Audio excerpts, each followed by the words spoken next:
Lesson number 19. Let's learn castles for static rook against ranging rook. First of all, this is boat castle, hunagakoi, because it looks like a boat. And this is girl in the house, hakoiri musume. Sometimes we see a boat castle variant, which is like this too. The merit of these castles is that they can be made by only a few moves. Boat castle is made by only 1, 2, 3 moves. Girl in the house by 4 moves. Therefore, these castles are used when you play rapid attack, where you rapidly advance the right silver or the left silver. Trying to attack here, the weak point of opponent's bishop, or here. A rapid attack will be successful if the silver has managed to advance here fast enough and hold the enemy down with a pressure.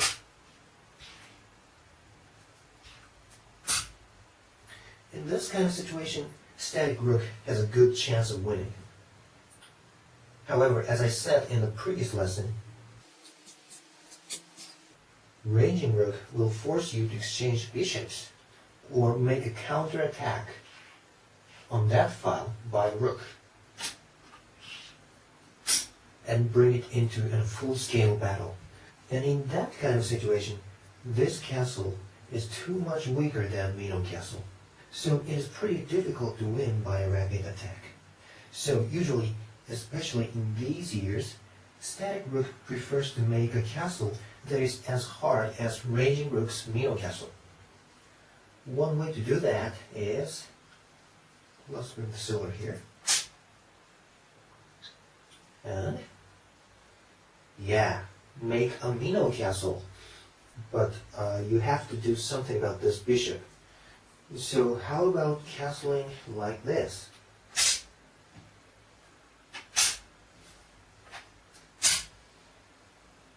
It's a Mino castle. Well, but this is not good, because the king is in the opponent's bishop's diagonal, and it's dangerous.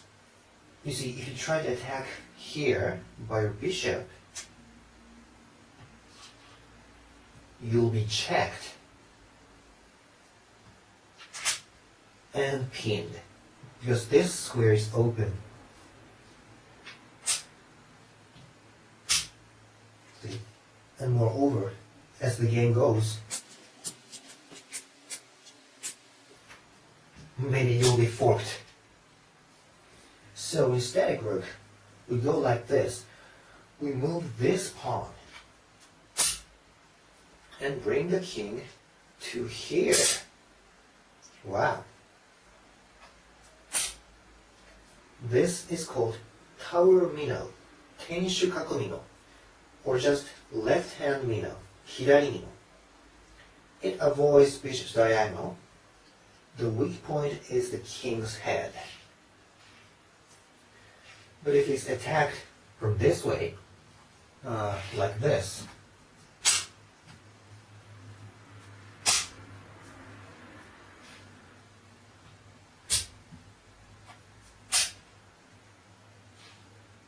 the king is far away from the attack and is stronger than ranging rook's Mino castle.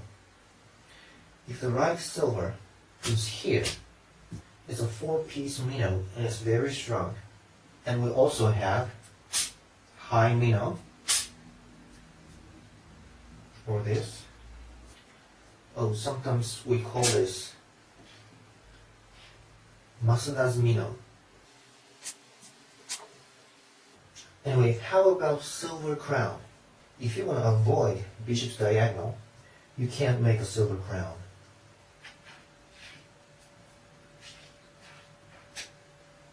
But you can move your king to here and make a similar castle to a silver crown. Or you can use many variations of it.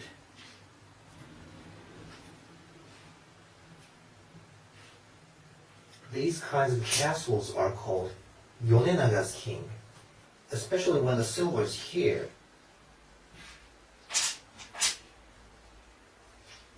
We call it edge mino castle, hashimino gakoi, or kushikatsu castle. Their weak point is the edge. The merits are that the king avoids bishop's diagonal and is further away from the battlefield. And there's an even stronger castle than these. You make it like this.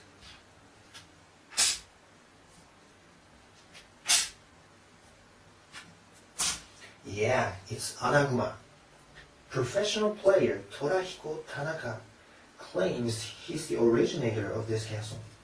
He says when he first used this castle in a professional game, his opponent looked astonished like, "What? An Anaguma when you play static rook?"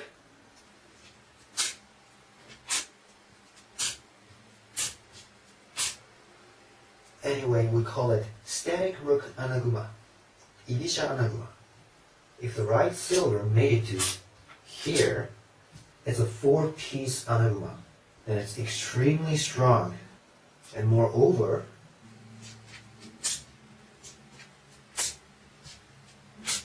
this is called Big 4.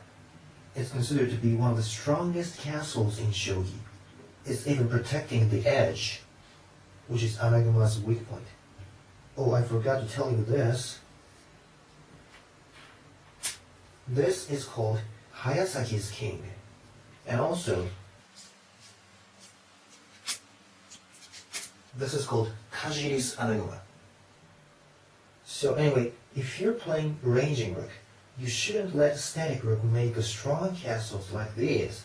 So usually, ranging rook goes like this and threatens to make this fork in the early stage of the game and force you to move this pawn. In this way, he can force you to bring this gold to here, and you'll have no choice but to castle like this or this, which is much weaker than the 4-piece Anagumas I've shown. However, even these castles are strong enough to make it difficult for the ranging rook to win. So, professional player Takeshi Fuji, a top-flight ranging rook player, invented a unique strategy to prevent static rook from making Anaguma. It's called Fuji's system. It goes like this. Fuji's system advances the edge pawn, and this is an interesting point. It makes a Mino castle without the king. The king stays here.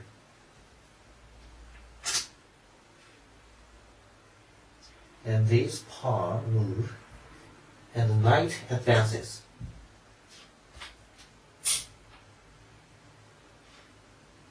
Now, if static rook tries to go for Anaguma without giving any thoughts, Fuji's system will suddenly start attacking.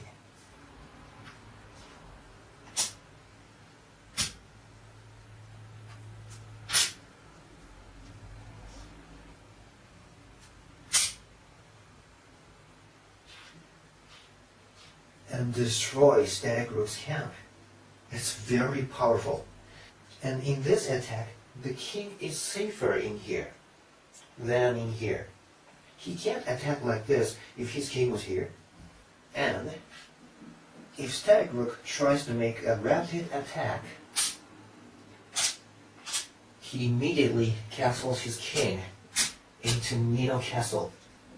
So static rook's common tactics against it would be like, first making him believe you're going for Anaguma, and suddenly start a rapid attack before he can castle. Or showing the possibility of a rapid attack by moving this pawn, and after he started castling, you suddenly turn to Anaguma.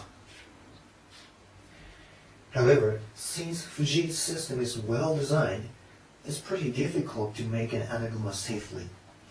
So, one of Static Rook's countermeasures these years against Fuji's system is a castle called Millennium. A millennium is a castle where you put the king in where initially the knight is. One example is like this.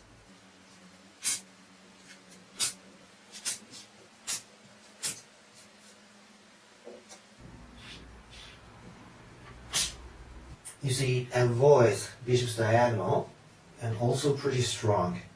There are many variations of millennium. Like this. Or this. Oh, it looks strong. Okay, that's all for this lesson. Goodbye.